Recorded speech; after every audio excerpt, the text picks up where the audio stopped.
અરવલ્લીના માલપુર તાલુકાની હેલોદર દૂધ મંડળીની ચાલી રહેલા વિવાદનો અંત આવવાનું નામ લેતું ન હોય તેમ લાગી રહ્યું છે। અરવલ્લી જિલ્લાના માલપુર તાલુકાની હેલોદર દૂધ મંડળીમાં સંઘ મારફતે ચાલતી ક્લસ્ટર BMCU મારફતે રોજનું 7000 લીટર ઉપરાંત દૂધ ટેન્કર મારફતે સાબર ડેરી હિંમતનગર પહોંચાડવામાં આવે છે।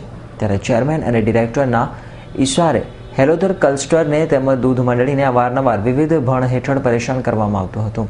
ગત એપ્રિલ માસમાં દૂધમાં ઘટ પડી હોવાનું જણાવી સાબર ડેરીએ હેલોદર દૂધ મંડળીના સભાસદોને રૂપિયા 2,14,000ની ખોટ ડેબિટ આપતા જ ગ્રાહકોને નુકસાન વેઠવાનો વારો આવતા ખેડૂતોએ 3 દિવસ પહેલા ડેરીના કર્મચારીઓ સામે વિરોધ નોંધાવવાનું પ્રદર્શન કર્યું હતું।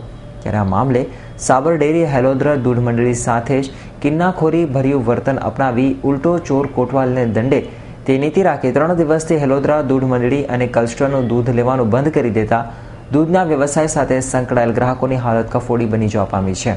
અને અમારું દૂધ લેવામાં આવતું નથી એટલે અમારે શું કરવું? અમે તો કલેક્ટર સાહેબ જોડે ગયા, કલેક્ટરને કીધું પણ એમણે કીધું સારું થઈ જશે। સારું થઈ જવાથી થોડું એ ચાલે છે અમારે। અત્યારે અમને નફો એ નથી મળે, 2 લાખનું અંદર રોકાણ કરી દીધેલું છે અમે, તો અમારે કેવી રીતના જીવડાને અમે એમાંથી જ જીવીએ છીએ। ઢોરને ખવડાવવું પીવડાવવું અમારે કેવી રીતના મહેનત કરીએ તો અમે જોઈએ છોકરા રડે નિશાળમાં જવાનું હોય, 5 રૂપિયા આપવાના હોય એમને, તો અમારે કેવી રીતના ચાલુ કરવાનું? તો અત્યારે જે ટેન્કર આવે દૂધ અમારે જવું જોઈએ અને આવું 7 મહિનાથી રન કરવામાં આવ્યું છે અમારા જોડે, કેવી રીતના અમારે પૂરું કરવામાં આવે એમના પર કલેક્ટર સાહેબને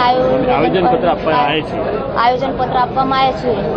એમને તો લઈ લીધું સ્વીકાર્યું પણ અમે શું ખબર અમને કે આમાં આવી જશે હોજી, તો અમારેથી જવું કે નહીં જવું? આ મામલે હસ્તક્ષેપ કરવા જિલ્લા કલેક્ટરને મહિલાઓ તથા પુરુષોએ મોટી સંખ્યામાં રેલી સ્વરૂપે થઈને આવેદનપત્ર આપ્યું હતું। તેમજ દૂધ પુનઃ સાબર ડેરી દ્વારા લેવામાં આવે તેવી માંગ કરવામાં આવી હતી। Alpesh Rathod, S9 news, Aravalli.